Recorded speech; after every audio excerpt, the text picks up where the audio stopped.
자, 우리 예배 시간이 되었습니다. 다 자리에서 일어나셔서 함께 찬송 부르시면서 주 예배 시작하겠습니다. 찬송가 41장 우리 1절 마지막 절 함께 부르겠습니다.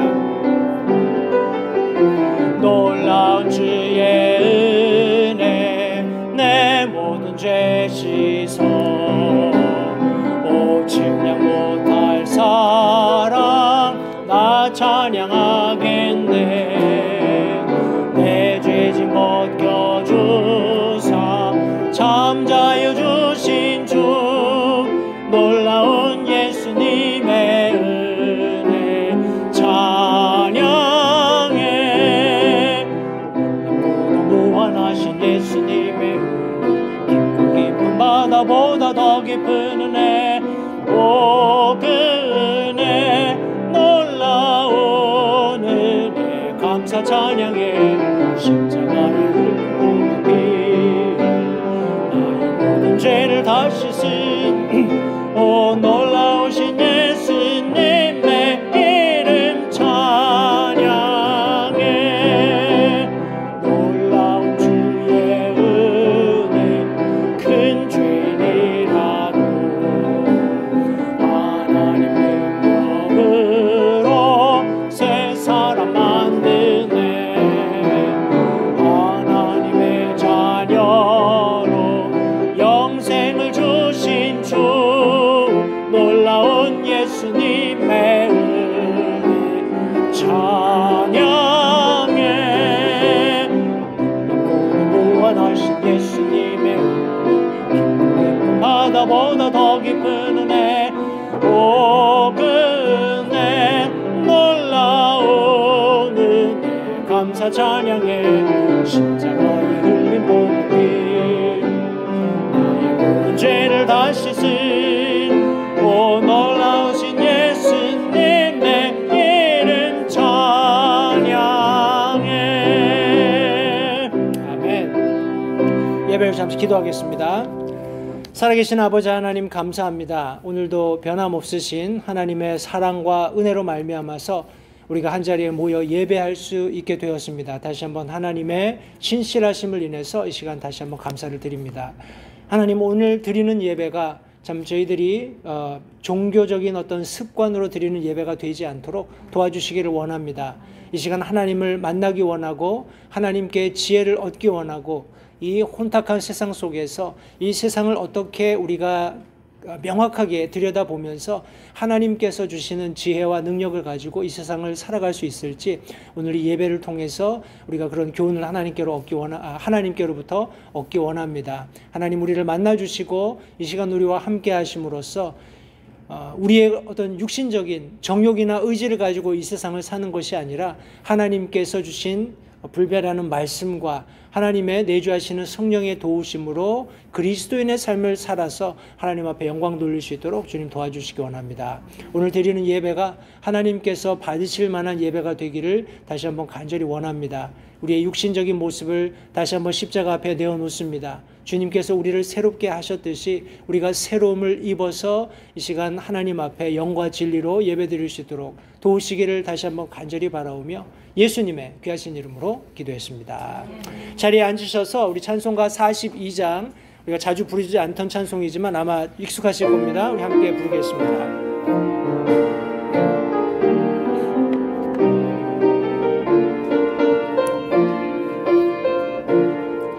죄 가운데 빠져서 평안함 없을 때 깊은 바다 속에서 도울 자 없을 때 능력 많은 주 예수 내 음성 들으사 사랑의 손 내밀어 날 건졌네. 그 사랑이 날 건졌네. 날 구할 자 없을 때 건지셨네. 그 사랑이 날 건졌네. 날 구할 자 없을 때 건지셨네. 죄에 빠진 영혼아 주님을 모아라. 깊은 바다 속에서 너를 건지리라. 바닷물을 명하면 물결도 재우는 주가 오늘 너를 구원하시리. 그 사랑이 날 건졌네. 날 구할 자 없을 때 건지셨네. 그 사랑이 날 건졌네. 날 구할 자 없을 때 건지셨네. 아멘. 우리를 구원하신 주님의 이름을 이 시간 다시 한번 찬양드립니다. 우리 교회 소식을 함께 좀 나누겠습니다. 제가 계속해서 말씀드리는 바와 같이 지난달 그리고 이번 달 계속해서 특별히 위정자들을 위해서 제가 기도해 주십사 성도님들께 부탁을 드렸습니다.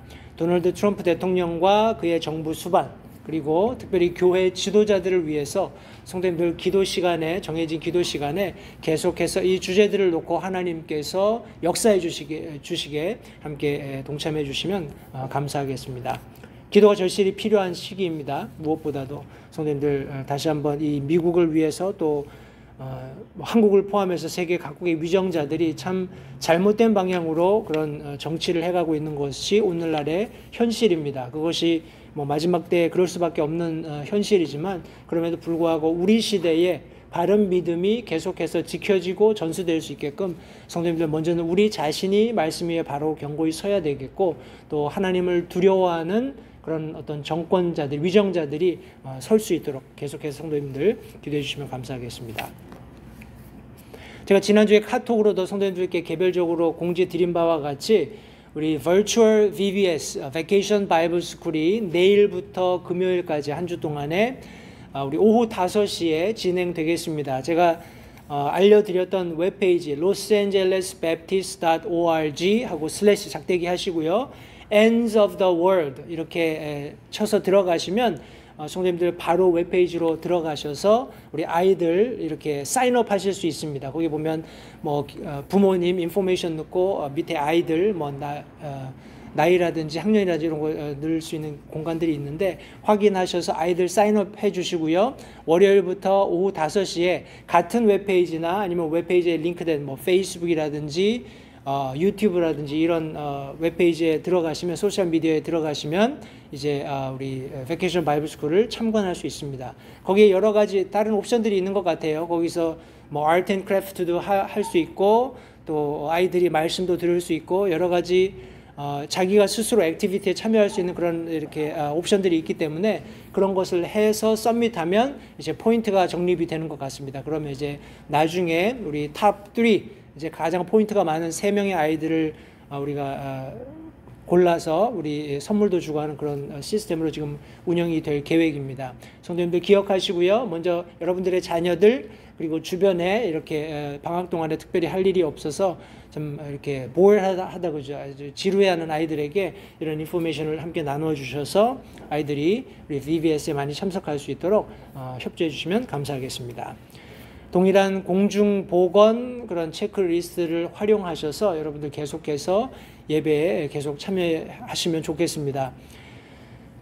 계속 목회자로서 돌아가는 이런 세상 정황들을 바라보면서 제가 개인적으로 느끼는 것은 이미 영적인 전쟁이 이전보다 더 치열하게 지금 치루어지고 있고, 우리가 거기에 걸맞게 준비되지 않으면 이 영적인 전투를 어쩌면 패할 수도 있겠다는 그런 위기의식을 느끼게 됩니다. 성도님들께 다시 한번 부탁드리거니와 위정자들이나 교회 지도자들을 위해서 기도함과 동시에 성도님들 여러분 자신, 저와 여러분 자신을 위해서도 우리가 함께 기도하면서 맑은 정신을 가지고 우리가 깨어서 이 세상을 바라보면서 성경이 말씀하고 있는 영적인 전투를 치를 수 있었으면 좋겠습니다. 그래서 오늘 계속해서 우리 베드로전서 말씀을 가지고 함께 교훈을 나누게 될 텐데, 이 말씀이 성도님들에게 다시금 나 자신을 되돌아보는 그런 귀한 시간이 되리라고 믿고요. 계속해서 베드로전서의 말씀을 강의해 나갈 때 성도님들 특별히 저를 위해서 기도해 주시고, 여러분들에게 꼭 필요한 이 시기에 꼭 필요한 말씀이 전달될 수 있도록 그렇게 기도해 주시면 감사하겠습니다. 우리 시간 다 자리에서 일어나셔서 찬송가 48장 첫 절 마지막 절 부르고 우리 바로 하나님의 말씀을 나누도록 하겠습니다.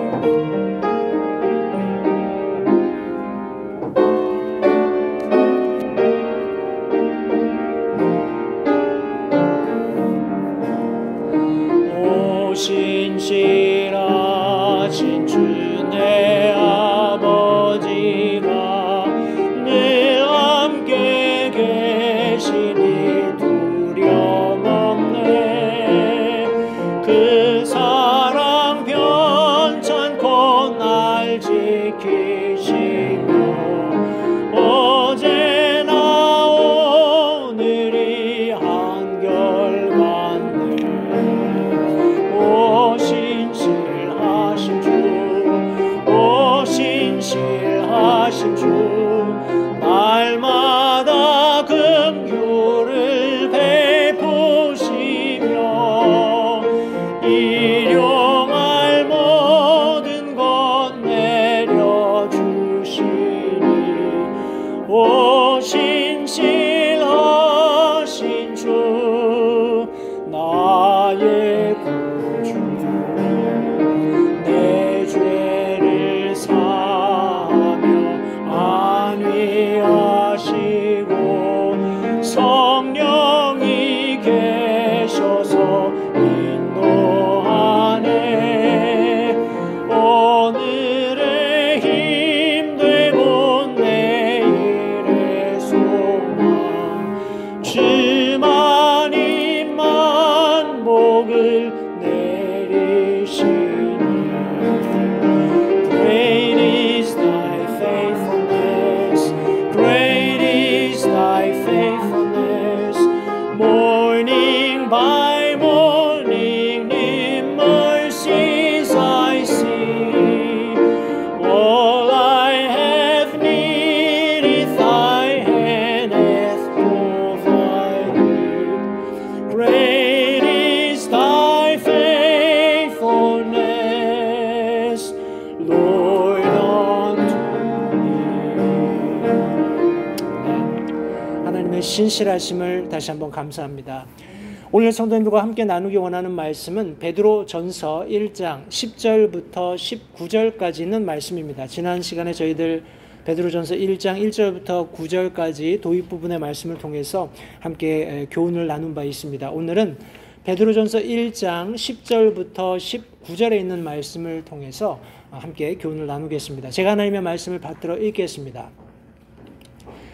이 혼의 구원에 관하여는 너에게 임할 은혜에 대하여 대언한 대언자들이 부지런히 조사하고 탐구하되 자기들 안에 계신 그리스도의 영께서 그리스도의 고난과 그 뒤에 있을 영광을 미리 증언해 주실 때에 그 영께서 무엇을 혹은 어느 때를 표적으로 보여주셨는지 탐구하였느니라.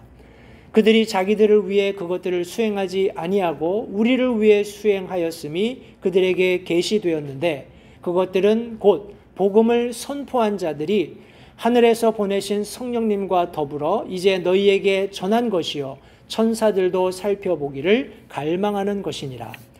그러므로 너희 마음의 허리를 동이고 정신을 차려 예수 그리스도께서 나타나실 때에 너희에게 가져오실 그 은혜로 인해 끝까지 소망을 가질지어다. 너희는 순종하는 자녀로서 전에 알지 못하던 때에 이전 정욕들에 너희 자신을 맞추지 말고 오직 너희를 부르신 분께서 거룩하신 것 같이 너희도 온갖 행실에서 거룩할지니라. 기록된 바 내가 거룩하니 너희도 거룩하라 하셨느니라. 너희가 사람을 외모로 보지 아니하고 각 사람의 행위대로 심판하시는 아버지를 부르며 간구할진대 너희가 여기에 잠시 머물러 있을 동안을 두려움 가운데 지내라. 너희가 알거니와 너희 조상들로부터 전통으로 물려받은 너희의 헛된 행실에서 너희가 구속받은 것은 은이나 금같이 썩을 것으로 된 것이 아니요 오직 흠도 없고 점도 없는 어린 양의 피 같은 그리스도의 보배로운 피로 된 것이니라. 오늘 본문의 말씀을 가지고 이 구원에 관하여 저와 여러분들이 받은 이 놀라운 구원에 관해서 사도 베드로가 어떻게 지금 이 모든 아시아 지역에 흩어져 있는 나그네와 같은 성도들을 격려하고 있는지 이 말씀을 통해서 함께 살펴보고 또 그 말씀을 통해서 함께 교훈을 얻기 원합니다. 말씀을 위해서 잠시 기도하겠습니다. 살아계신 아버지 하나님 감사합니다. 새로운 주일, 새로운 아침, 우리에게 새로운 한 주를 허락하셔서 참 매일 반복되는 일상이지만 하나님께서 새롭게 하신 것을 우리가 다시 한번 기억하면서 우리의 몸과 마음과 생각이 새로움을 입을 수 있도록 도전하시는 놀라운 은혜를 이 시간 다시 한번 감사드립니다. 하나님, 우리가 믿음의 경주를 하고 있는 그런 어떤 시점에서 이런 새롭게 주님께서 주시는 날들이 있지 않다면, 새로운 주들과 또 달들과 해들이 있지 않다면 참 그 믿음의 경주를 올바르게 해나갈 수 없을 것이라고 생각합니다. 그러나 하나님께서 우리에게 분명히 새로운 날 허락하셨고 새로운 주들을 허락하셨고 하나님께서 놀랍게 새롭게 하신 그런 새로운 날들을 우리가 맞이하면서 우리의 마음을, 우리의 생각을 새롭게 함으로 하나님께서 주신 믿음의 경주를 다시 한번 재점검하면서 최선의 노력을 기울일 수 있도록 동기부여하심을 이 시간 다시 한번 감사를 드립니다. 예수 그리스도께서 부활하시고 예수 그리스도께서 주님의 보좌 우편에 앉아 계시면서 우리를 언젠가 다시 데리러 오시겠다고 약속하신 그 약속의 말씀이 우리에게 있습니다.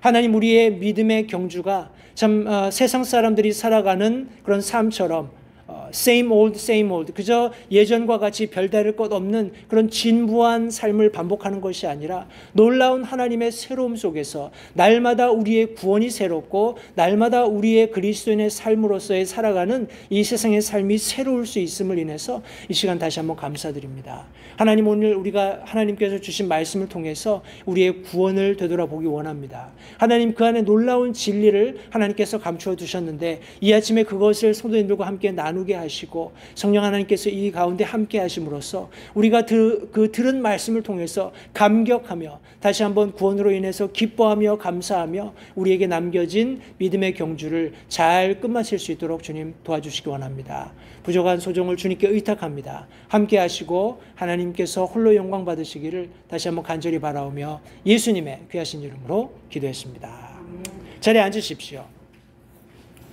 지난주에 제가 잠시 말씀드린 것처럼 오늘날 터키 지역을 중심으로 해서 여러 각처로 흩어져 있는 성도들에게 지금 사도 베드로가 서신을 쓰고 있다고 제가 말씀을 드렸습니다. 사도 베드로가 이 서신을 쓰고 얼마나 지나서 순교했는지는 정확히 알 수 없지만 제가 여기 가지고 온 책이 하나 있습니다. 제가 설교 시간에 자주 언급드렸던 우리 존 폭스의 순교사라는 책입니다. 여기에 그리스도인들의 그런 고난 그리고 그들의 순교에 얽힌 여러 가지 그런 실제적인 역사적인 자료들이 가득 차 있는데 그중에 보면 사도 베드로에 대한 죽음도 언급되어 있습니다. 그래서 제가 원래는 지난 시간에 이것을 좀 성도님들과 나누기 원했는데 제가 깜빡 잊어버리고 이 책을 못 가져왔습니다. 그래서 오늘 이 시간 설교를 시작하는 서두에 제가 베드로가 어떻게 순교했는지를 잠시 이 책에 기록된 대로 성도님들과 좀 나누고 나서 오늘 본문의 말씀을 나누겠습니다.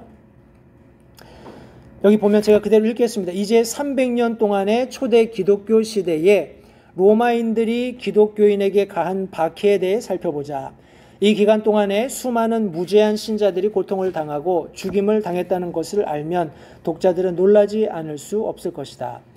형벌의 종류는 다양했지만 이 순교자들이 신앙을 지킨 태도는 한결같았다.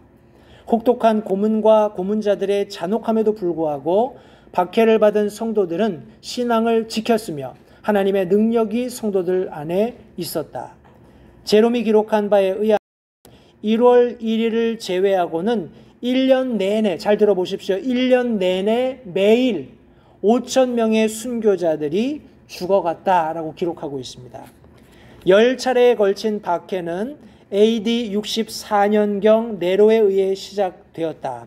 우리 베드로 서신이 베드로 전서가 기록된 것을 대략 65년경으로 우리 성경학자들이 봅니다. 그러니까 베드로가 이 서신을 기록하기 1년 전에 이미 엄청난 박해가 시작이 되었다는 겁니다. 네로에 의해서 시작됐다는 겁니다. 유세비우스는 이 황제가 지금 네로를 얘기합니다. 기독교인들에게 발한 사납고 포악한 횡포를 다음과 같이 기록했다. 도시마다 사람들의 시체로 가득 차 있었다. 젊은이들과 늙은이들이 같이 쓰러져 있었고 젊은 여인의 시신이 큰 거리에 나체로 버려져 있었다. 당시 네로의 무자비한 잔인성과 추잡한 행위를 목격한 신자들은 그를 적그리스도라고 생각했다. 이 박해 때에 많은 성도들이 순교했다. 기록에 의하면 베드로도 로마에서 십자가에 달려 순교했다고 한다. 그러나 어떤 사람들은 이 기록에 대해 의심을 제기하는데 그것은 근거 있는 주장이다. 헤게시푸스는 네로가 베드로를 죽이려는 계획을 세웠다고 말했다. 이것을 알아차린 백성들은 베드로에게 로마를 떠나 피하라고 간청했다. 베드로는 그들의 극성스러운 요구에 굴복하여 떠나기로 작정했다. 그러나 로마 성문에 이르렀을 때 그는 주님이 그곳으로 오시는 것을 보았다. 그가 주님께 경배하며 주여 어디로 가시나이까? 라고 물으니 주께서는 나는 다시 십자가에 못 박히러 가노라고 대답했다. 이 내용을 근거로 해서 우리 쿠어바디스라는 그런 영화가 제작이 된 걸 여러분들 알고 계실 겁니다. 이 말씀을 듣고 베드로는 로마로 돌아갔다. 제롬은 말하기를 베드로는 스스로 거꾸로 십자가에 달리기를 요구하여 거꾸로 달려 죽었다고 한다. 그는 주님과 똑같은 형태, 똑같은 방법으로 십자가에 달릴 자격이 없다고 말했다는 것이다.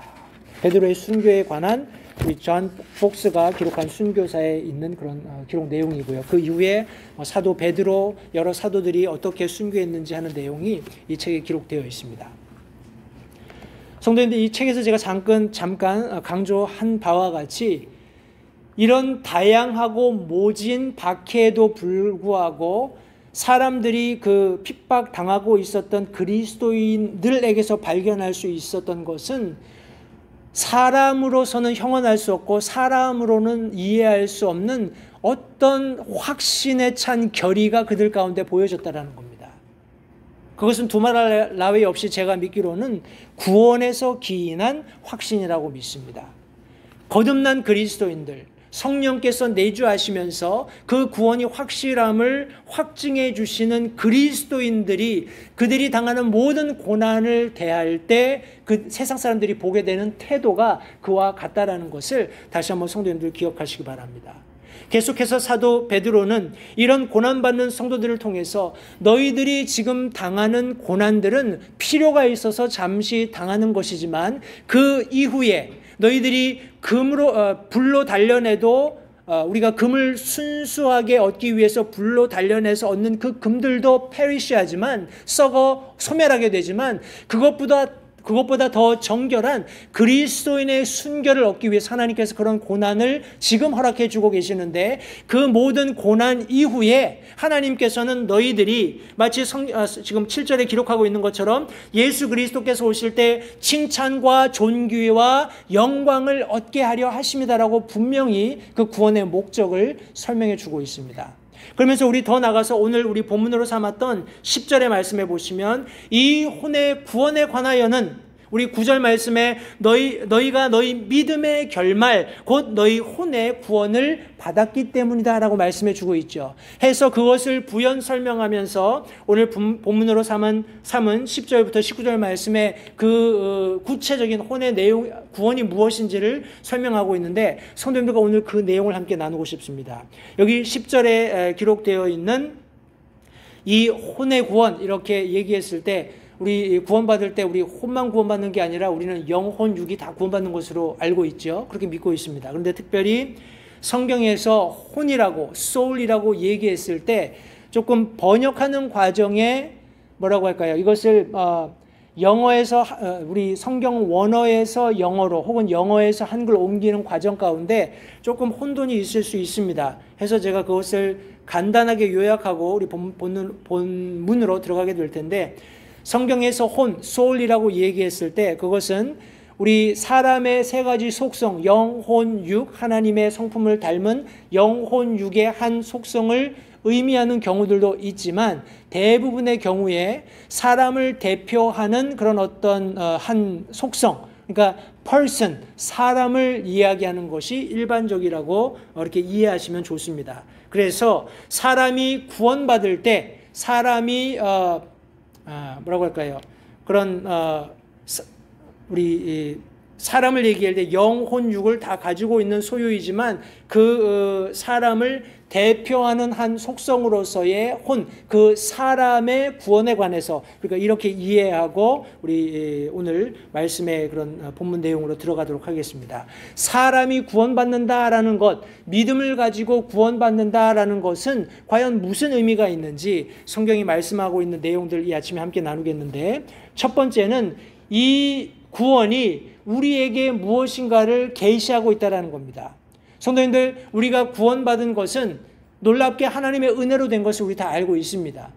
우리가 우리 흠정역 성경 우리 서론부에 가시면 우리 계시에 두 가지 종류가 있다고 설명을 하지요. 일반 계시와 특별 계시가 있습니다. 하나님께서 자신을 드러내시는 것.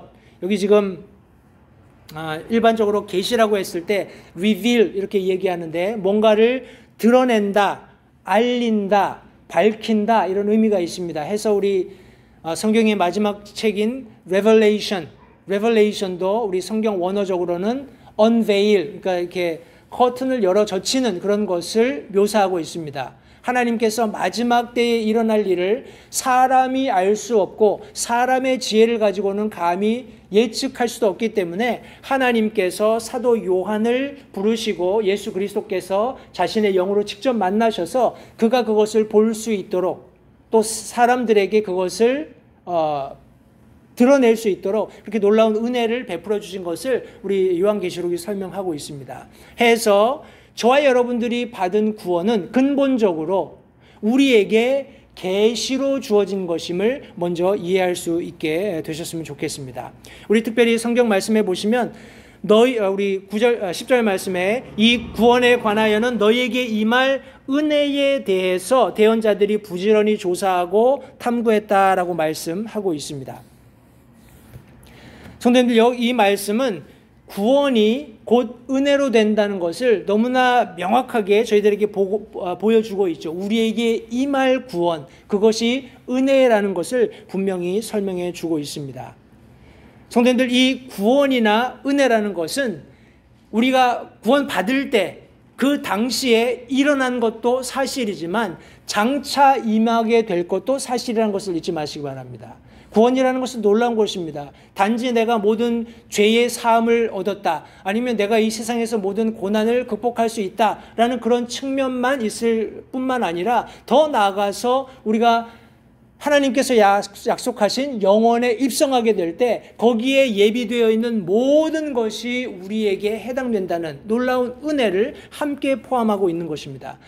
따라서 우리가 받은 구원은 하나님께서 계시하셔서 우리가 오늘 그런 놀라운 하나님께서 가져오실 미래에 있게 될 모든 영광스러운 은혜들을 우리가 오늘날 누리게 하셨다는 것을 다시 한번 기억하시기 바라요.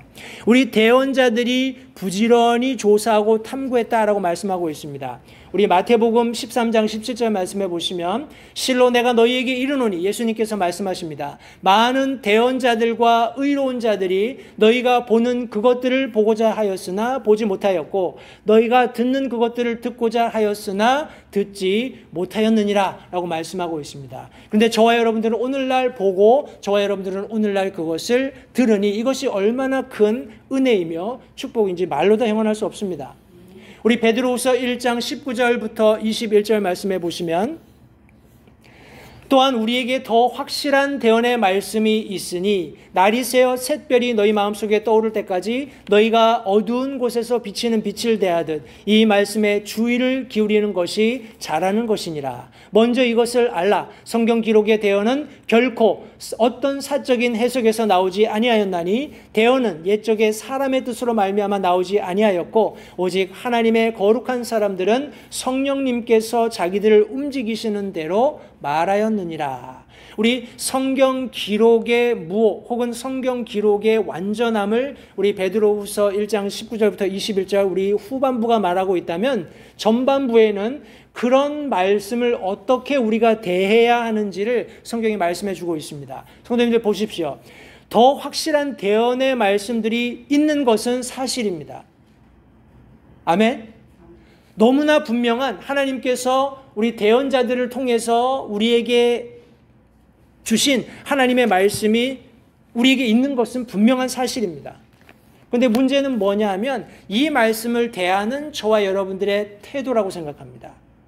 여기 어떤 태도를 가져야 되는가? 베드로가 말하기를 날이 새어 샛별이 너희 마음속에 떠오를 때까지 너희가 어두운 곳에서 비치는 빛을 대하듯 이 말씀에 주의를 기울이는 것이 잘하는 것이다 라고 말씀하고 있습니다.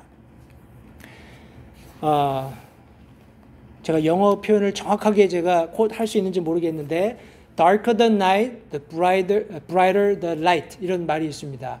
밤이 깊어지면 깊어질수록 빛은 더 밝아진다 이런 의미인데 성도님도 혹시 그런 경험을 하셨는지 모르겠습니다. 우리 옛날에 우리 70년대나 80년대 한국에 살다 보면 가끔씩 정전이 되잖아요. 지금도 그런 일이 간혹 있지만 예전처럼 그렇게 잦지는 않습니다. 그래서 정전이 되면 갑자기 그 혼하던 집이 깜깜해지잖아요. 그러면 그냥 부랴부랴 이제 집을 찾아서 이제 초를 찾아서 성냥을 켭니다. 그러면 초를 켜서 이렇게 좀 높은 테이블 위에다 얹어 놓으면 금방 밝아지나요? 아니죠. 그 전에 우리가 가지고 있었던 이런 뭐라고 하나요? 이 전기불이나 TV 라이트나 이런 것들에 비하면 비할 바 없이 약합니다. 근데 시간이 좀 지나면 우리 어둠에 가만히 앉아서 시간이 조금 지나면 안 보이던 방의 구석구석까지 보이기 시작합니다. 그죠? 그 상황에 우리 영어 표현을 하면 쏙인 거기에 이제 깊이 들어가는 겁니다. 그리고 그 상태에서 그 빛이 동일한 빛이에요. 그 빛이 점점 밝아지는 게 아니잖아요. 그죠? 동일한 일촉광이라고 하죠. 촛불 하나 킨 그 빛이 방 안에 퍼질 때에 성도님들 가만히 앉아 있으면 점점 보이지 않던 것들이 우리 시야에 들어오기 시작합니다. 동일한 자세가 저와 여러분들에게 필요합니다. 성도님들 우리가 하나님의 말씀을 붙잡고 하나님의 말씀을 가지고 하나님의 말씀 안으로 깊이 들어가면 전에 볼 수 없던 것들을 보게 된다는 말씀입니다. 거기에는 기본적으로 제가 말씀드린 것처럼 우리 베드로서 1장 19절부터 21절 있는 그 후반부에 말씀하고 있는 하나님의 말씀의 어떤 신뢰성을 가지고 있어야 된다. 의심하는 눈을 가지고 그렇게 아무리 말씀을 들여다봐도 거기에서 얻을 수 있는 것이 아무것도 없습니다. 그러나 하나님께서 이 성경 기록을 사적으로 인간적인 어떤 도구들을 사용해서 그 인간적인 기술 방법을 통해서 기록하게 하셨기 때문에 인간의 것이다 라는 그런 잘못된 생각을 가지고 있다면 옳지 않은 접근 방법이고 그것이 성령의 감동으로 말미암아서 하나님께서 우리에게 주신 하나님께서 우리에게 계시하신 것이다라는 것을 믿고 확실하는 가운데 그 가운데 비록 지금은 내가 당장 볼 수 없지만 내가 지금은 당장 하나님의 말씀을 가지고 모든 것을 이해할 수 없지만 하나님의 말씀을 믿는 믿음을 가지고 그 말씀을 붙잡고 그 말씀 안으로 들어가서 하나님의 도우심을 구하면 마치 어두움 속에서 빛이 서서히 밝아오는 것처럼 성도님들 여러분들의 영적인 안목을 하나님께서 열어주실 것이고 비로소 여러분들이 그때에 그리스도인으로서 어떻게 이 말씀을 통해서 세상을 보게 되는지 안목이 열리게 되는 것을 성경은 말씀하고 있는 것입니다. 성도님들 그런 시간을 지금 이 쿼런틴을 핑계 삼아서 더 많이 가지시기 바랍니다. 여러분 개인적인 시간을 많이 가질 수 있게 되었잖아요. 여러분들 그런 시간에 그런 뉴스 미디어나 이런 것들 들은 그런 소식들로 인해서 골머리 앓지 마시고 근심하지 마시고 하나님의 말씀을 붙잡고 하나님의 말씀 안으로 들어가서 어두운 가운데서 빛이 아주 서서히 밝혀지는 것처럼 성도님들 그렇게 여러분 자신들을 하나님의 말씀에 깊이 담그는 그런 시간들을 가질 수 있게 되시기 바랍니다. 이 모든 것들은 성도님들 우리 11절 말씀해 보시면 자기들 안에 계신 그리스도의 영께서 하나님의 성령께서 간섭하시지 않으면 있을 수 없는 근본적으로 있을 수 없는 일이었음을 다시 한번 사도 베드로는 여기 지금 강조해 주고 있습니다. 많은 대언자들이 존재했었고 그들이 많은 예수 그리스도와 관련된 대언을 한 것은 사실입니다만 그들이 그렇게 한 것이 아니라 성령 하나님께서 그들을 도우셔서 그런 일이 가능하게 했다라고 말씀하면서 그리스도의 고난과 그 뒤에 있을 영광을 미리 증언해 주었다라고 말씀하고 있습니다. 우리 두 가지를 설명하고 있죠. 그들이 그리스도에 대해서 성령께서 알게 하신, 그런 성령께서 계시하신 바에 의해서 예수 그리스도와 관련된 두 가지를 증언했다고 말씀하고 있습니다. 첫 번째는 그분의 고난인데 우리 시편 22편 1절과 6절 말씀해 보시면 나의 하나님이여 나의 하나님이여 어찌하여 나를 버리셨나이까. 어찌하여 나를 돕는 일로부터 또 나의 울부짖는 말로부터 멀리 떨어져 계시나이까. 성도님들, 우리가 아는 바대로 시편 22편은 우리 다윗이 기록한 시입니다. 예수 그리스도께서 이 땅에 태어나시거나 십자가에 달리시기 수백 년 전에 우리 다윗이라는 위대한 하나님의 사람을 통해서 그에게 성령께서 감동하셔서 예수 그리스도에 당하실 고난을 대언하게 하셨다라고 성경은 말씀하고 있습니다. 우리 이사야서 53장 3절부터 8절 너무나 유명하고 잘 알려진 말씀이지만 다시 한번 성령 하나님께서 이사야라는 인물을 통해서 장차 도래하게 될 예수 그리스도 메시아의 고난당하실 것을 여기 지금 설명하고 있는 것입니다. 그는 사람들에게 멸시를 당하고 거부되었으며 슬픔의 사람이요 고통을 잘 아는 자라. 우리는 그를 피하려는 것 같이 우리의 얼굴을 감추었으며 그는 멸시를 당하였고 우리는 그를 귀히 여기지 아니하였도다. 참으로 그는 우리의 고통을 짊어지고 우리의 슬픔을 담당하였거늘 우리는 그가 매를 맞고 하나님께 맞아 고난을 당한다고 생각하였노라. 그러나 그는 우리의 범법들로 인해 부상을 당하고 우리의 불법들로 인해 상하였노라. 그가 징벌을 받음으로 우리가 화평을 누리고 그가 채찍에 맞음으로 우리가 고침을 받았도다.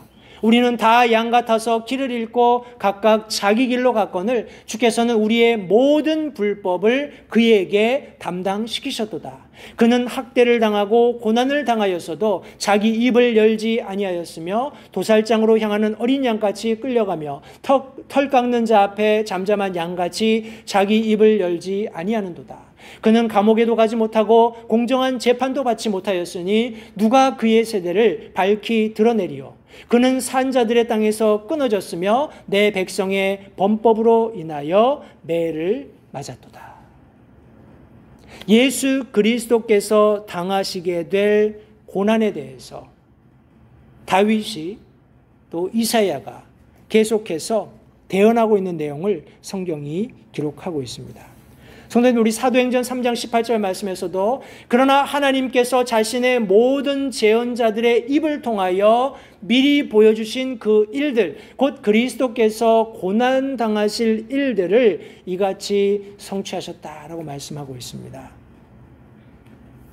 성도님들, 예수 그리스도께서 고난당하실 것만을 우리 대언자들이 대언한 것이 아니라 그 고난에 뒤따를 영광도 설명하고 있다는 것을 성도님들 기억하시기 바랍니다.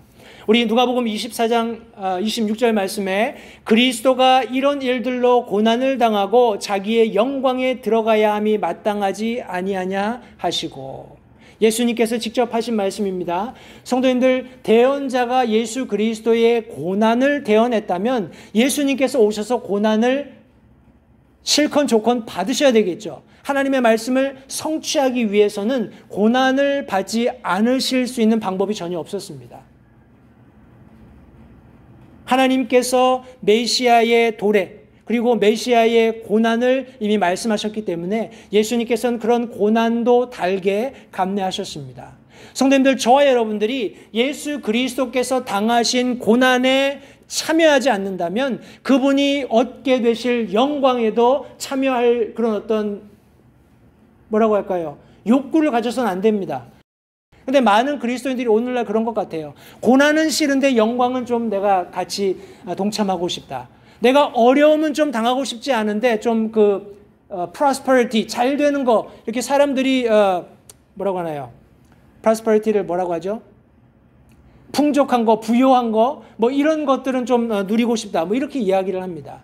그러나 성도님들 잊지 마십시오. 성경은 동일하게 메시아께서도 오시면 고난을 받으실 것이고 그 고난에 뒤이어서 영광을 얻게 되실 것을 말씀하고 있습니다.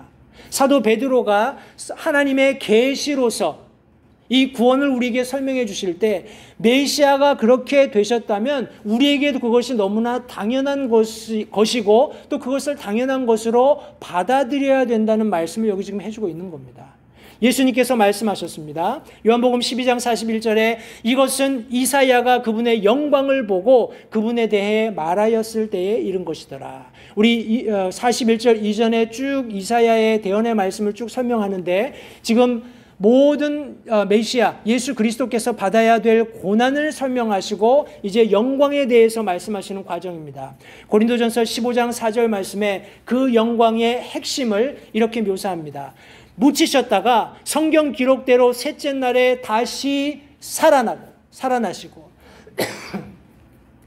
사랑하는 성도님들, 하나님께서 메시아를 이 땅 가운데 보내기로 작정하셔서 그것을 구약의 많은 대언자들에게 대언하도록 계시하셨을 때 그분이 어떤 죽음을 맞이하게 될 것인지도 부분적으로 성경에 기록해 놓으셨습니다. 나무에 달리시고 피를 흘리시고 어린 양같이 그분의 귀한 보혈을 쏟으실 것을 성경이 말씀하셨습니다. 그런데 그 모든 고난 뒤에 놀랍게도 이 세상이 상상하지 못했던, 이 세상이 감히 꿈꿀 수 없었던, 기대할 수 없었던 놀라운 하나님의 능력이 그분 위에 임하셔서 그분을 죽은 자들로부터 다시 살아나게 하셨다고 성경은 말씀하고 있습니다. 묻히셨다가 성경 기록대로 다시 셋째 날에 살아나시고, 다니엘서 2장 44절 이 왕들의 시대에 하늘의 하나님께서 한 왕국을 세우실 터인데 그것은 결코 멸망하지 아니하리로다. 그 왕국은 다른 백성에게 남겨지지 아니하며 이 모든 왕국들을 산산조각내어 소멸시키고 영원히 서리다라고 말씀하고 있습니다. 다니엘의 대언 속에서 성도님들 이 모든 왕국의 마지막 때에 하나님께서 한 왕국을 세우실 것이다 라고 말씀하고 있습니다. 이 왕국은 절대 멸망하지 않고 다른 왕국들을 산산조각내고 소멸시킬 것을 여기 성경에 말씀하고 있습니다. 예수 그리스도께서 당하신 모든 고난이 그분이 그런 모든 영광을 받기에 합당하게 만들었다는 것을 성도님들 잊지 마시기 바랍니다. 학개서 2장 7절에는 또 내가 모든 민족들 또 내가 모든 민족들을 흔들 터인즉 모든 민족들의 바라는 바가 이르리니 내가 이 집을 영광으로 채우리라 만군의 주가 말하노라 라고 말씀하고 있습니다. 마지막에 도래하게 될 예수 그리스도께서 성취하실 영광을 성경은 분명히 말씀하고 있습니다. 사랑하는 성도님들, 이 모든 구약의 대언자들이 설명하고 있는 예수 그리스도의 고난이라든지 예수 그리스도의 영광, 이 모든 것들이 그 당시에 대언자들이 대언했을 때 이스라엘 백성들에게는 아주 피부로 다가오지 못했을 수도 있습니다. 심지어 예수님 당시에 살았던 유대인들도 이 말씀이 과연 저분 자신을 예수로 이 땅에 드러내신 메시아로 드러내신 분과 어떤 관계가 있는지 굉장히 혼란스러웠을지 모릅니다. 그런데 우리 12절 말씀에 보시면 베드로전서 1장 12절 말씀에 보시면 그들이 자기들을 위해 그것들을 수행하지 아니하고 우리를 위해 수행하였음이 그들에게 계시되었다라고 말씀하고 있습니다. 성도님들 아마도 우리 다니엘이라든지 다윗이라든지 이사야라든지 여러 선지자들, 특별히 구약의 메시아의 그런 고난과 영광을 대언했던 대언자들은 아마 스스로 알고 있었을 것입니다. 하나님께서 예비하신 메시아가 당장에 도래하는 것이 아니라 앞으로 그분을 믿고 신뢰할 사람들에게 놀랍게 그런 고난 뒤에 영광을 가져오실 것이라는 것을 아마 그들은 알고 있었을 것입니다. 해서 베드로는 분명하게 그 당시에 대언했던 대언자들이 부지런히 하나님의 말씀을 탐구하고 연구하고 메시아가 오실 것이 어느 때인지 또 어떤 표적을 주셨는지 많이 연구를 했지만 그 성경이 그것을 다 기록해서 우리에게 보여주고 있지만 그것이 자신들을 위해서 한 것이 아니라 예수 그리스도를 믿고 구원받아서 비록 이방인이지만 우리가 하나님께서 자녀로 삼아주시고 그분의 자녀에게 베풀어 주시는 모든 은택들을 누리게 될 저와 여러분들을 위해서 그런 일을 했다라는 것이 이미 그들에게는 알려졌다라는 거예요. 그러면서 계속해서 그것들은 곧 복음을 선포한 자들이 하늘에서 보내신 성령님과 더불어 이제 너희에게 전한 것이고 천사들도 흠모하는 것이다. 천사들도 살펴보기를 갈망하는 것이다 라고 말씀하고 있습니다. 우리 찬송가 가사에도 그런 내용이 있지 않습니까? 하나님이 우리를 구원하신 것은 천사들도 흠모하는 것이다 라고 말씀하고 있습니다. 성도님들, 천사는 굉장히 인간들보다 더 하이 랭크의 비잉입니다. 우리보다 더 뛰어나게 창조되었어요. 그럼에도 불구하고 그들은 하나님께서 얼마나 그들보다 못한 미천한 인간들을 위해서 자기 독생자를 주셔서 십자가에 못 박고 피 흘리기까지 그들을 사랑하셨는지 상상할 수가 없습니다. 그런 사랑을 경험해 보지 못했으니까요. 성도님들, 저와 여러분들은 그런 사랑을 입은 사람들입니다. 이것이 놀랍게 복음 안에 계시되어 있는 것입니다. 이 복음 안에 하나님의 놀라운 사랑이, 하나님의 놀라운 구원의 은혜가 계시되어 있는 것입니다. 감춰져 있는 것이에요. 그것이 저와 여러분들에게 오늘날 드러나게 되었음을 성도님들 기억하시면서 감사하시기 바랍니다. 이 구원에 관하여 하나님의 절대적인 은혜로 저와 여러분들에게 계시되었습니다. 드러났습니다. 이것을 받아들인, 믿고 구원받은 성도들은 참으로 복되다는 것을 다시 한번 기억하시고, 사도 베드로가 이와 같은 우리 고난받는 그리스도인들에게 서신을 보내서 이 구원이 얼마나 놀라운 구원인지를 설명했을 때 그들이 당하고 있었던 모든 육신적인, 물리적인 그런 고난들이 눈 녹듯 사라졌으리라고 생각합니다. 오늘날 저와 여러분들에게도 여러 가지 다양한 고난들이 존재할 수 있습니다. 그러나 다시 한번 우리가 받은 구원을 기억하시기 바랍니다. 우리에게 계시되었고 우리가 놀랍게 우리의 능력으로는 이해할 수 없는, 하나님으로서만 하실 수 있는 그런 구원의 은혜를 우리에게 깨닫게 하신, 그리고 그것을 우리가 받아들이게 하신, 구원의 은혜를 입게 하신 것에 대해서 다시 한번 감사하는 이 시간이 되었으면 좋겠습니다. 우리 두 번째로 사도 베드로는 본문 말씀을 통해서 이 구원이 우리에게 계시되었을 뿐만 아니라 우리에게 요구하고 계신다고 분명히 설명하고 있습니다. 우리 13절부터 있는 말씀을 보겠습니다. 13절 말씀해 보시면, 그러므로 너희는 마음의 허리를 동이고 정신을 차려 예수 그리스도께서 나타나실 때에 너희에게 가져오실 그 은혜로 인해 끝까지 소망을 가질지어다 라고 말씀하고 있습니다. 성도님, 여기 말씀해 보시면 우리 방금 읽었던 우리 13절 우리 서두에 그러므로 너희의 마음의 허리를 동이고 정신을 차려 이렇게 설명하고 있습니다.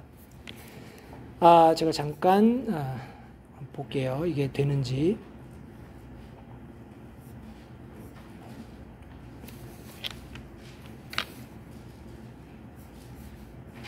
제가 성도님들께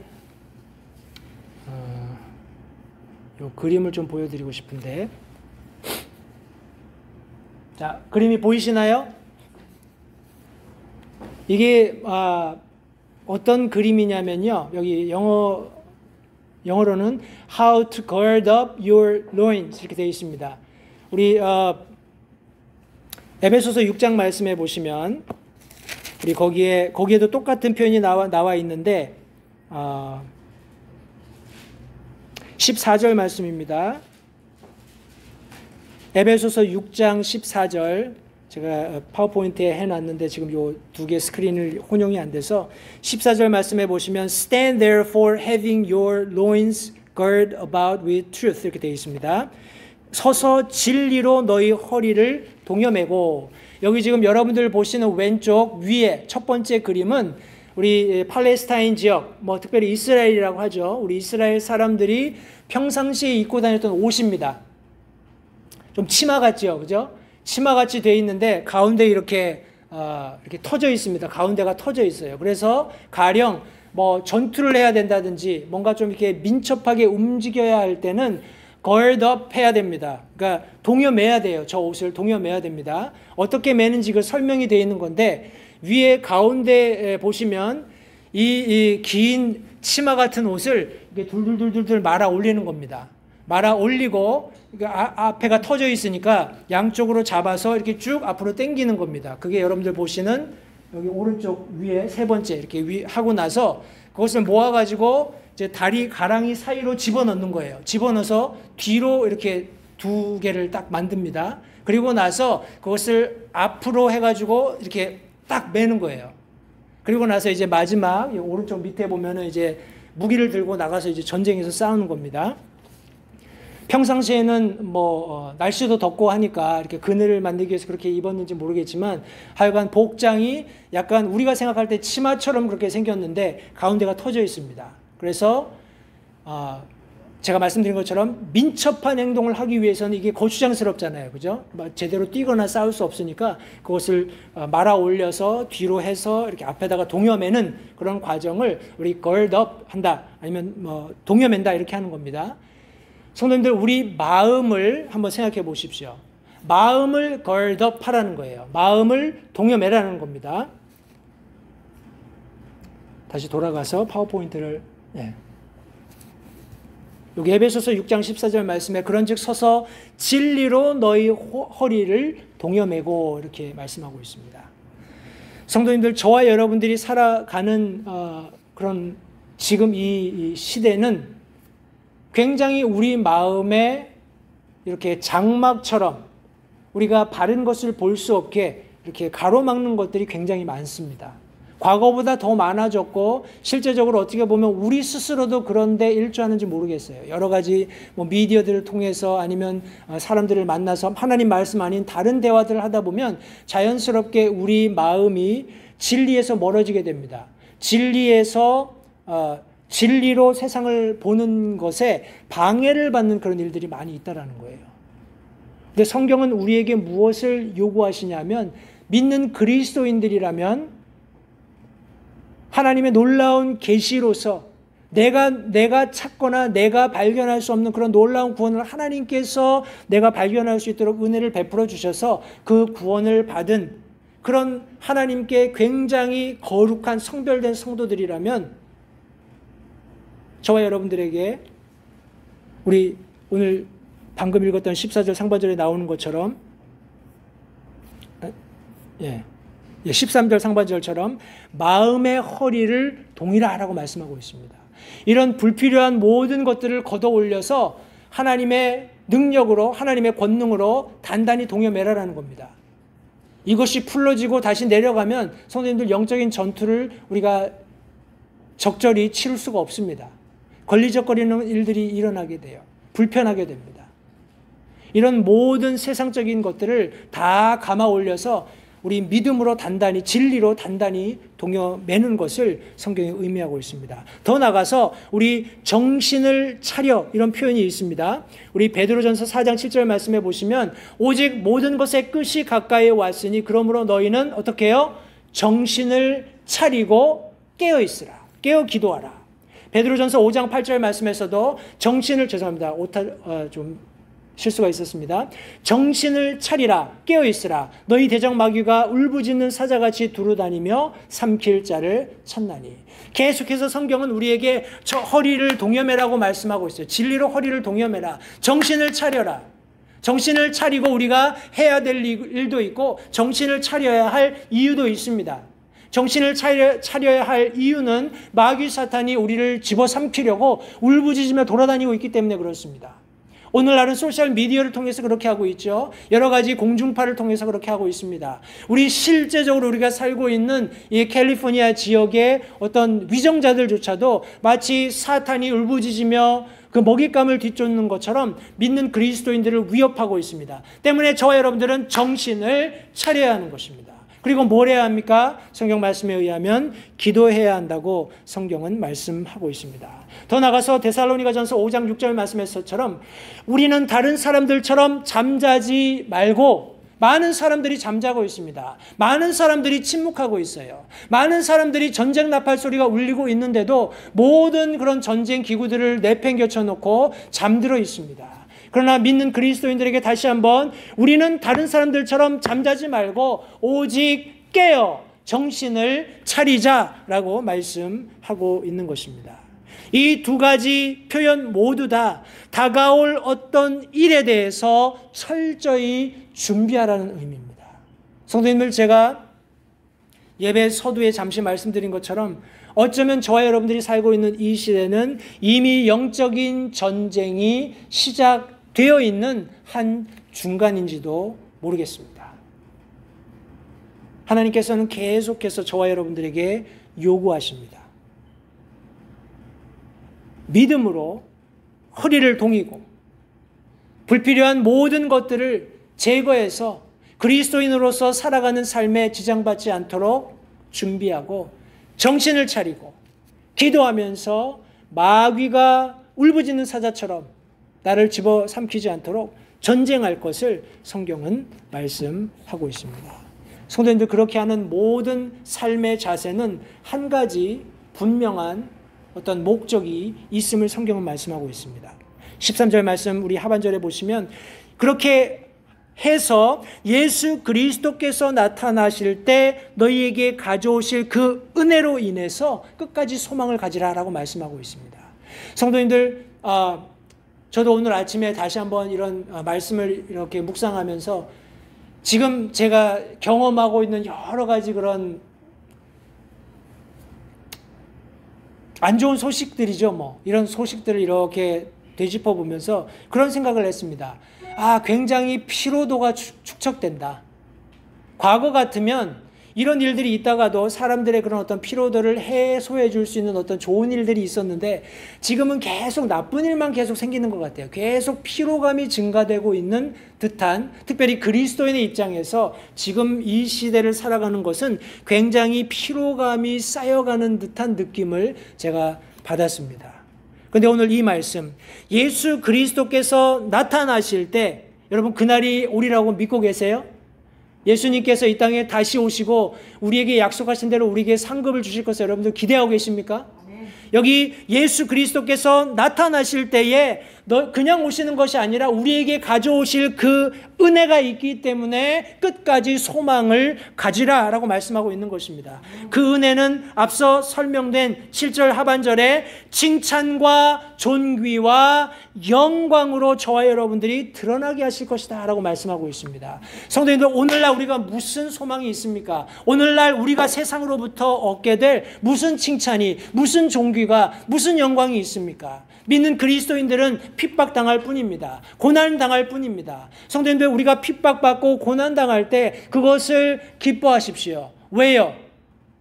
예수 그리스도께서 다시 오실 때, 그분께서 약속하신 대로 나타나실 때에 우리에게 가져오실 은혜가 있기 때문에 그렇습니다. 저와 여러분들에게 칭찬과 존귀와 영광으로 드러나게 하실 것이다 라고 말씀하고 있습니다. 성도님들, 그것을 믿고 소망을 가지고 끝까지 전투하실 수 있게 되기를 바랍니다. 사도 베드로는 흩어져서 나그네처럼 유리방황하는 성도들을 향해서 14절 말씀에 너희는 순종하는 자녀로서 전에 알지 못하던 때에 이전 정욕들에 너희 자신을 맞추지 말고 오직 너희를 부르신 분께서 거룩한 것 같이 너희도 모든 행실에서 거룩할지니라 하면서 우리 구약의 말씀, 우리 레위기에 있는 그런 말씀들을 인용해서 내가 거룩하니 너희도 거룩하라 하신 하나님의 말씀을 인용하고 있습니다. 성도님들, 구약의 말씀은 구닥다리야 너무 오래됐어, 우리 오늘날엔 적용이 안 돼, 이런 생각 절대 하지 마십시오. 여러분 구약 말씀을 깊이 묵상하면 묵상할수록 그 말씀이 얼마나 오래전부터 하나님께서 우리를 위한 사랑을 거기에 기록해 놓으셨는지, 거기에 쏟아 부어 놓으셨는지를 깨닫게 되는 그런 측면이 있다는 것을 잊지 마시기 바라요. 그 당시에 우리 여기 지금 고난받고 있었던 성도들에게는 어찌 보면 아무런 관련도 없는 지금 레위기의 말씀을 인용해서 하나님께서 말씀하신 내가 거룩하니 너희도 거룩해라 하는 말씀을 지금 이 성도들에게 전달해 주면서 이 말씀에 순종할 것을 지금 사도 베드로가 권면하고 있는 것입니다. 성도님들, 우리들이 이런 어려운 고난을 이렇게 직면하게 되면 세상의 어떤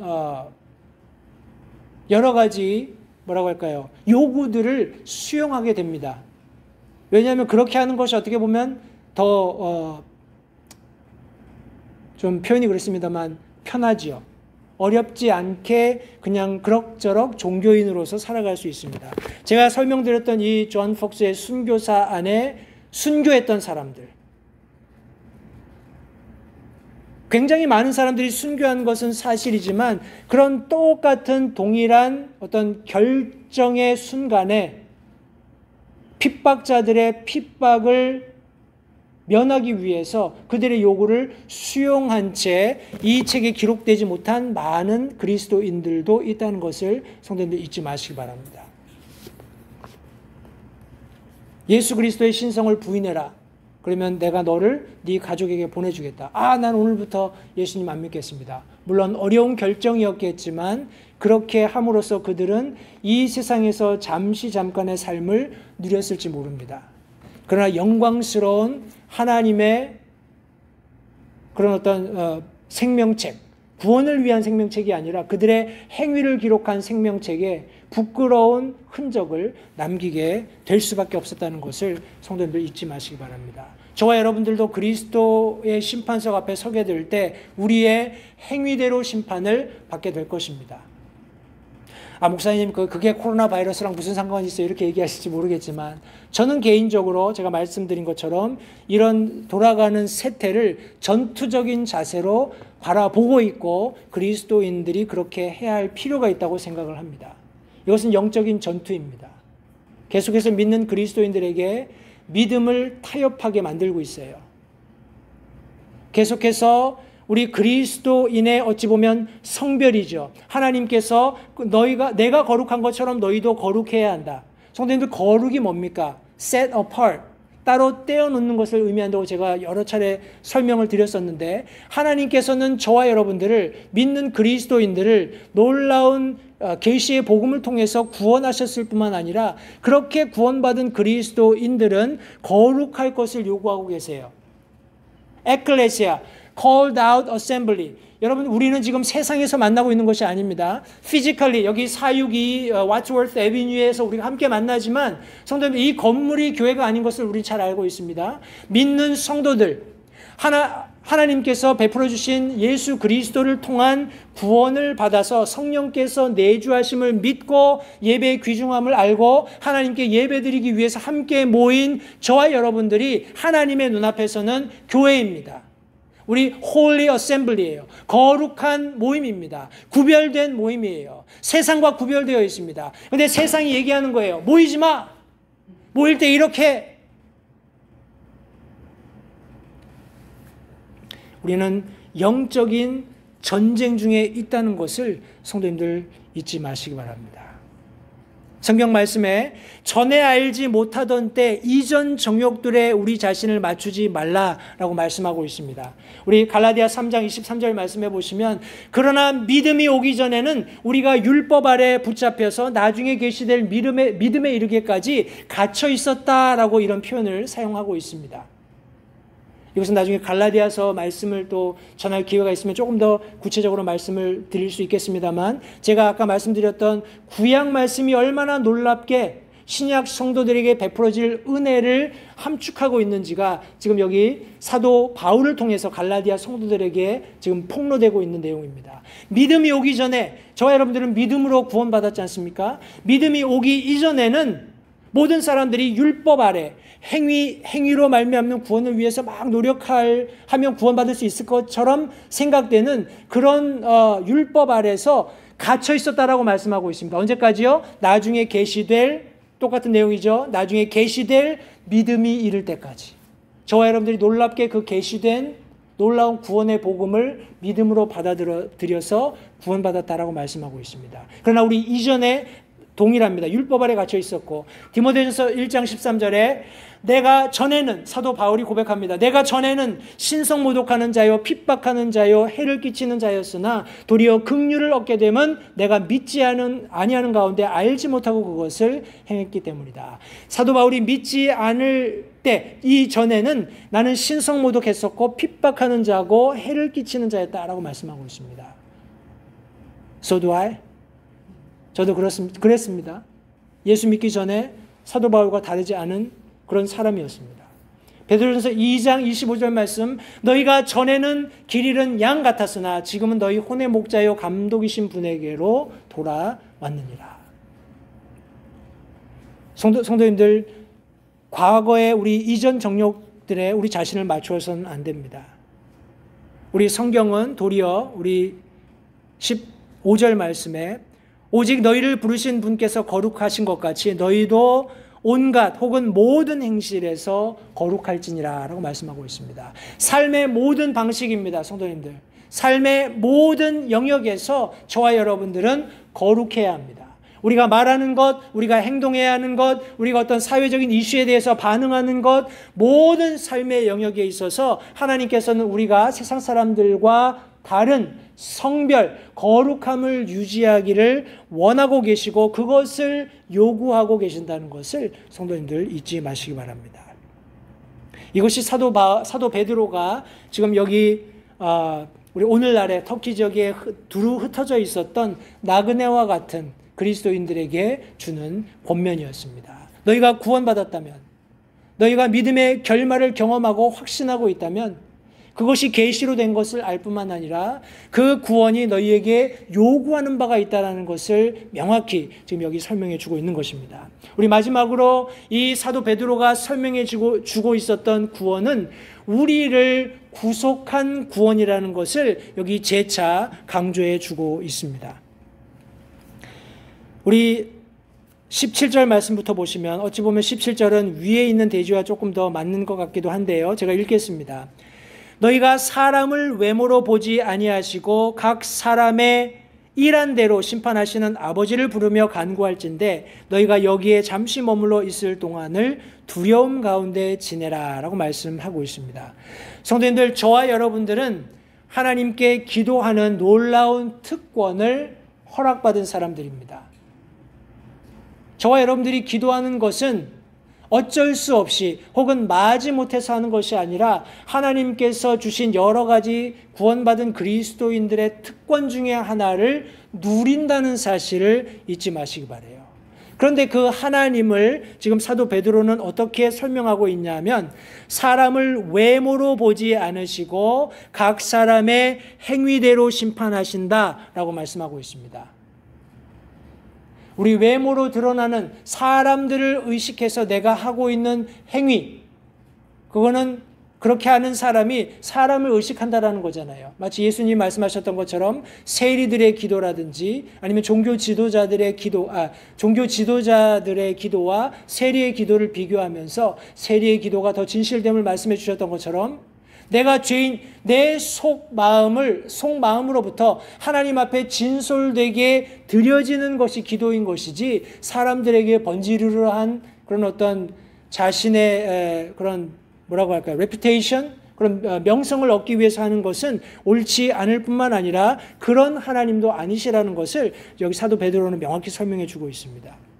그런 하나님이시라면 성도님들, 사람을 외모로 보시지도 않고 행위대로 심판하시는 그런 하나님이시라면 저와 여러분들이 하나님을 대하는 태도가 어때야 되겠습니까? 두려움이 있어야 됩니다. 제가 누차 말씀드리거니와 저는 두려움이라는 단어보다는 경외라는 단어를 표현하고 싶습니다.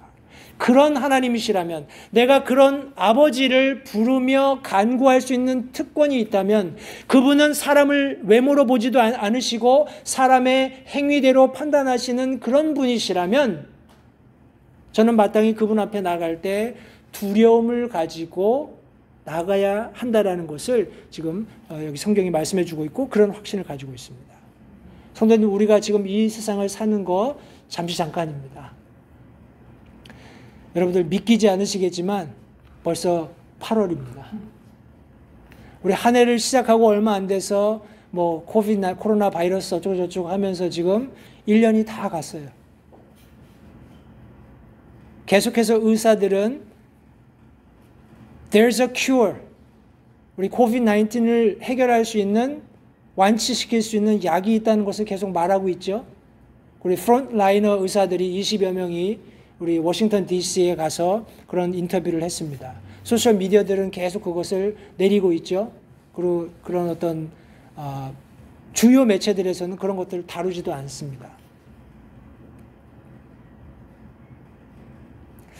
지금 이 일을 꾸미고 있는 사람들이 어떻게 저들의 죄를 다 받게 될 건지 참 이해가 되지 않지만, 어찌되었건 간에 제가 누차 말씀드리거니와 말세의 지말, 우리 엔타임입니다. 마지막 시대를 살고 있는 그리스도인들이 부득불 경험할 수밖에 없는 저희들이 그런 일들을 경험하고 있다는 사실을 우리가 다시 한번 상기할 때, 두려움 가운데 성도님들, 우리가 믿음을 지키고 하나님과의 관계를 지속해야 하리라고 믿습니다. 그런데 이 모든 것들이 우리 18절 말씀해 보시면 너희가 알거니와 너희 조상들로부터 전통으로 물려받은 너희의 헛된 행실에서 너희가 구속받은 것은 금이나 은같이 썩을 것들로 된 것이 아니오라고 말씀하고 있습니다. 뭐 금이나 은이라는 것이 가치 있는 이유가 그것이 희소성도 있지만 이렇게 쉽게 이렇게 썩거나 하지 않기 때문인데, 성경은 분명히 그런 것들도 다 썩게 된다라고 말씀하고 있습니다. 다시 말해서 이 세상에 가치가 부여된 그 어떤 것도 영원한 것은 없다라는 거예요. 그러면서 저와 여러분들이 받은 구원이 영원한 것임을 지금 마지막 우리 19절이 설명을 하고 있는데, 그것에 가기 전에 그 앞에 보시면 조상들로부터 전통으로 물려받은 너희의 헛된 행실에서 우리가 구원받았다라고 말씀하고 있습니다. 성도님들, 우리 너무나 명확하게 저희가 구원받은 것은 우리 하나님의 은혜로 믿음을 통해서 구원받은 것을 우리 너무나 잘 명확하게 알고 있습니다. 그러나 여전히 많은 사람들이, 혹은 많은 교회나 교회 단체가 되는 어떤 교단들이 행위의 중요성을 굉장히 많이 강조하고 있습니다. 그런데 우리 사도 베드로는 그런 행위들에 대해서 헛된 행실이다라고 말하고 있습니다. 아무 의미가 없는, 아무짝에 쓸모가 없는 행위다라고 말씀하고 있습니다. 왜냐하면 하나님께서는 우리 행위로 판단하시지, 뭐라고 하나요? 외모로 보지 않으시기 때문에, 그렇죠? 어떤 사람들이 만들어 놓은, 혹은 사람들에게 보이기 위한 행위의 절차들에 관심을 가지시지 않는다는 것을 분명히 말씀해 주고 있는 것입니다. 선생님들, 구원받을 때 우리가 나는 믿음으로, 어떻게 설명해야 될까요? 믿음으로 구원받았습니다 라고 이야기할 때 그 믿음에는 그 믿음이 적어도 우리에게 보여질 수 있는 행위를 수반합니다. 이게 무슨 말이냐면, 우리 로마서에 있는 것처럼 너희가 마음으로 믿어 의에 이르고 입으로 시인해서 구원받는다, 이런 말씀을 가지고 굉장히 가불론박이 있습니다. 입으로 시인하라고 강요하는 것은 그거 행위 아니냐라고 생각할지 모르시겠지만, 성경이 말씀하고 있는 기본 원리는, 제가 다시 한번 구약 성경을 말씀드리면, 성도님들, 구약의 하나님 앞에 제사 드릴 때 제사 드릴 수 있는 그런 어떤 번제의 헌물에 대한 굉장한 구체적인 디테일들이 다 나와 있는 것을 여러분들 아실 거예요. 그죠? 그리고 성막을 세우고 이동하고 하는 그런 과정에서도 어떤 지파가 어떤 기구들을 운반하고 펴고 하는지에 대해서 아주 구체적으로 설명되어 있는 것을 성도님들 보시게 될 겁니다. 하나님께서는 이런 어떤 규례에 있어서, 큰 질서에 있어서건 작은 부분의 질서에 있어서건 하나님께서 가지고 계신 생각은 완전하고, 그 완전하신 생각은 사람의 사람의 어떤 논리나 사람의 어떤 합리성에 부합하든지 안 하든지 그것이 반드시 지켜져야 된다는 것을 성도님들 잊지 마시기 바랍니다. 하나님께서 이렇게 해라라고 말씀하시면 그냥 이렇게 하면 되는 겁니다. 근데 대부분의 사람들이 하나님이 이렇게 하라고 말씀하셨는데 내 생각에는 이렇게 하는 게 더 나을 것 같은데 라고 생각하면서 사람들이 자기 아이디어를 집어넣는 거예요. 예수님 당시에도 그런 일이 많았습니다. 고르반 이런 거 기억하시죠? 고르반 하면은 이 물질은 하나님께 드려졌다. 그것이 비록 부모를 공경해야 되는 그런 물질임에도 하나님께 드려졌다 하면 그게 면제가 되는 이런 엉뚱한 일들이 예수님 당시에도 있었습니다. 하나님께서 이렇게 하라고 하시면 하면 됩니다. 성도님들, 우리가 구원받는 것도 전적으로 하나님의 은혜로 값없이 믿음을 가지고 구원받는 것이지만 거기에 하나님께서 내가 마음에 믿은 것을 입으로 시인하라고 하셨을 때 그것을 따르는 것은 너무나 당연한 일이고 하나님의 방법이라는 것을 잊지 마시기 바랍니다. 그러나 사람들은 계속해서 어떤 전통을 통해서, 유전을 통해서, 어떤 시스템을 통해서 사람들에게 무엇인가를 가르치려고 하는데 그것이 성경 밖에 있다면, 하나님의 질서 밖에 있다면 사도 베드로가 말한 것처럼 너희들의 헛된 행실이다라고 우리가 정의할 수밖에 없고 그것으로부터 구원받을 필요가 있다라고 성경이 말씀하고 있습니다. 그런데 우리가 여기 성경 말씀에 보시면 구속받은 것은 이라고 말씀하고 있습니다. 여기 구속받았다라고 말씀하고 있는데 성도님들, 구속이 뭘까요? 구속.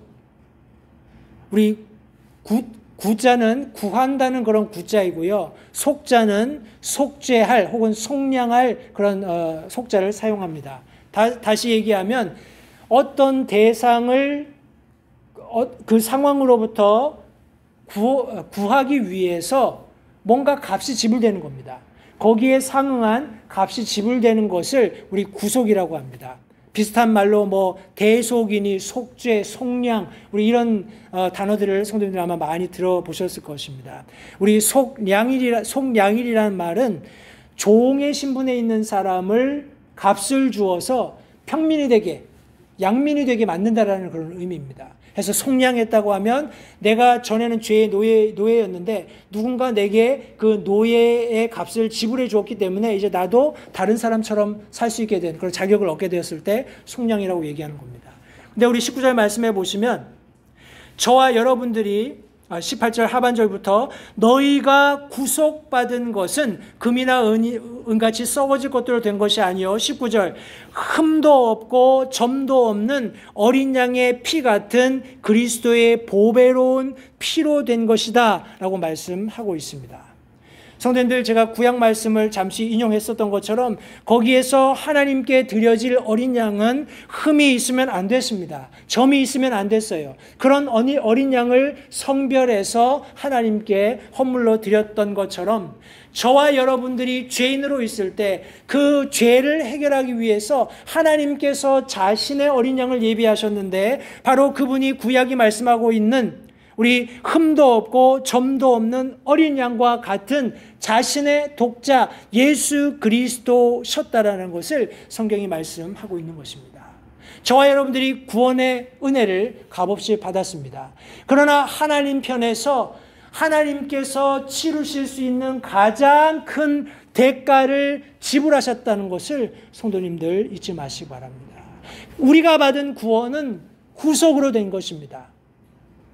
하나님께서 뿅 하고 구원받게 하신 것이 아니라 하나님께서 가장 귀하게 여기시는 자기 독생자를 저와 여러분들을 대신해서 속전으로 주심으로써 저와 여러분들이 구원받게 되었다라는 것을 성도님들 잊지 마시기 바랍니다.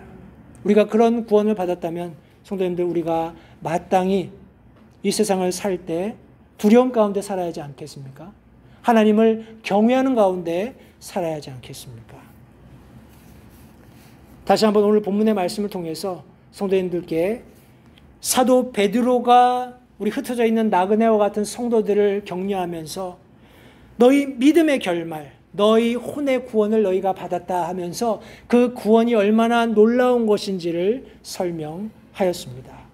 오늘 우리 함께 나눈 바와 같이 이 구원은 우리에게 계시된 것이라는 것을 성도님들 기억하시기 바랍니다. 놀랍게 저와 여러분들에게 unveiled, 하나님께서 감추어 놓으셨던 것을 깨닫게 하셨다는 것, 이것이 얼마나 큰 은혜인지를 다시 한번 생각하면서 감사하실 수 있게 되기 바랍니다.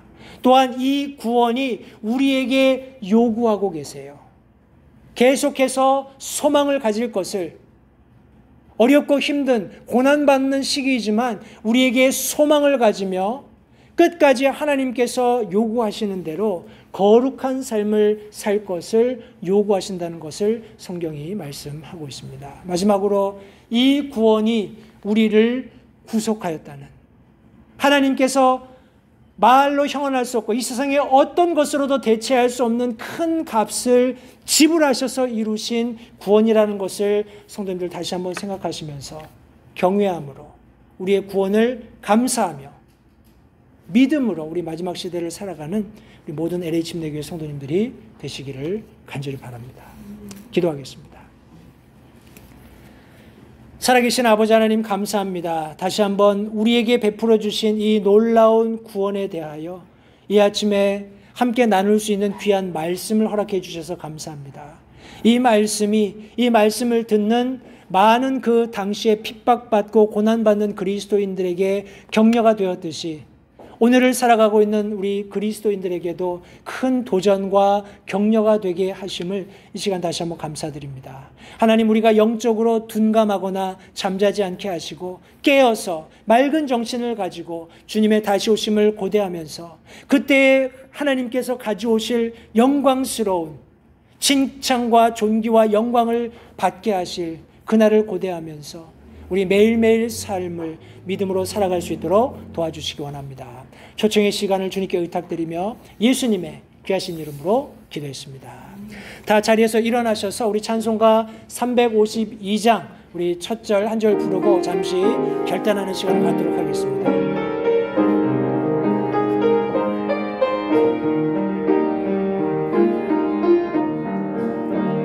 주님의 뜻을 이루소서.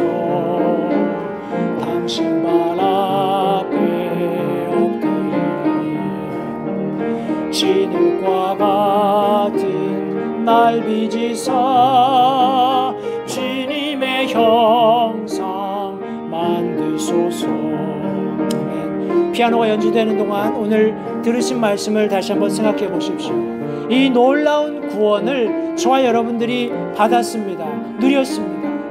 저와 여러분들의 삶이 어떠하여야 하는지 성경 말씀이 분명히 가르쳐주고 계시는데 잠시 하나님 앞에 우리 결단하는 시간을 이 시간 갖도록 하겠습니다. 잠시 기도하겠습니다.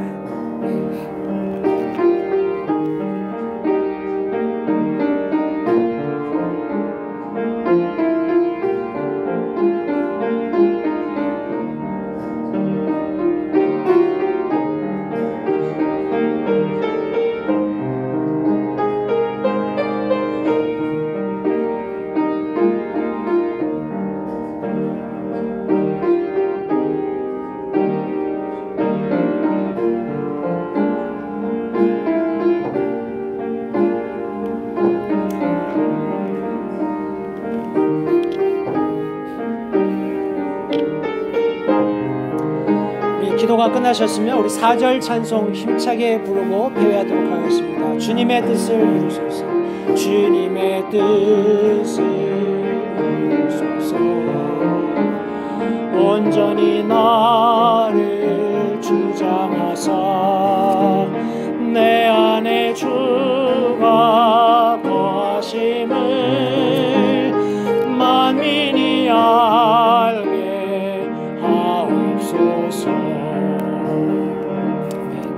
돌아오는 한 주간도 성도님들 내 안에 주가 거하심을 만민이 알게 하옵소서 하는 이 찬송가 가사처럼 우리가 이 큰 구원을 받았다면 마땅히 그런 삶을 살아야 하리라고 믿습니다. 하나님을 드러내서 하나님 앞에 영광 돌려드리고 또 사람들에게도 복음의 기회를 얻을 수 있도록 그런 복된 삶을 살아가시기를 간절히 바라고요. 서로 위해서 기도하시고 특별히 위정자들을 위해서 뜨겁게 기도해 주시기를 다시 한번 부탁드리겠습니다. 내일부터 시작되는 우리 VBS Vacation Bible School 위해서 기도해 주시고 오후 5시 이전에 우리 여러분 자녀들을 일단 사인업 해주시고 또 주변에도 알려주셔서 VBS가 성공적으로 잘 끝마칠 수 있도록 성도님들 함께 기도해 주시면 감사하겠습니다. 기도하겠습니다. 살아계신 아버지 하나님 감사합니다. 하나님의 사랑과 은혜로 말미암아서 우리가 이 시간 함께 모여 예배드릴 수 있게 하심을 이 시간 다시 한번 감사드립니다. 하나님, 우리가 하나님의 구원을 아무리 살펴보아도 그것이 참으로 인간의 언어로 표현할 수 없는 신묘막측함이 그 가운데 있다는 것을 다시 한번 깨닫게 됩니다. 하나님 감사합니다. 하나님께서 그 구원을 우리에게 계시해 주셔서 알게 하심을 감사드리고 그 복음을 성령의 감동을 받은 참 전도자들을 통해서 우리에게 전달해 주신 하나님의 은혜와 또 전도의 미련함을 참 하나님께서 주신 최선으로 알고 그 일에 들여진 사역자들로 인해서 이 시간 다시 한번 감사를 드립니다. 우리도 그와 같은 삶을 살아야 할 줄 믿습니다. 하나님께서 그런 삶을 요구하고 계실 때에 하나님, 우리도 이 동일한 복음을 가지고 나가서 믿지 않는 자들에게 이 계시로 우리에게 주어진 복음을 저들에게도 알려서 하나님께서 요구하시는 삶을 저들도 살 수 있게 주님 저희들을 사용해 주시기 원합니다. 이 모든 구원이 놀라운 하나님의 참 구속으로 됐다는 사실을 다시 한번 생각할 때 하나님 앞에 감사를 드립니다. 하나님, 우리가 다 갚아드릴 수 없는 그런 큰 값이 지불되었습니다. 다시 한번 우리가 주님을 공중에서 뵙게 될 때 그 아름다우신 이름을 우리의 참 영원토록 찬양할 수 있는 그 놀라운 특권을 우리에게 허락해 주셨는데 하나님, 그때 주님을 배울 때 우리가 주님께 던져드릴 그런 면류관들이 있을 수 있게 이 세상에서의 삶을 참 저희들이 주의 깊게 살아서 하나님 앞에 영광 돌릴 수 있도록 도와주시기 원합니다. 사랑하는 성도들의 한 주간의 삶을 주님께 의탁드립니다. 하나님께서 함께 하셔서 영광을 받으시고 또 돌아오는 주일에 함께 모여서 그 모든 하나님의 베푸신 은혜와 복들을 함께 나누며 하나님께 합당한 찬양 돌려드릴 수 있도록 하나님 도와주시기를 다시 한번 간절히 바라올 때 예수님의 귀하신 이름으로 기도했습니다. 아멘.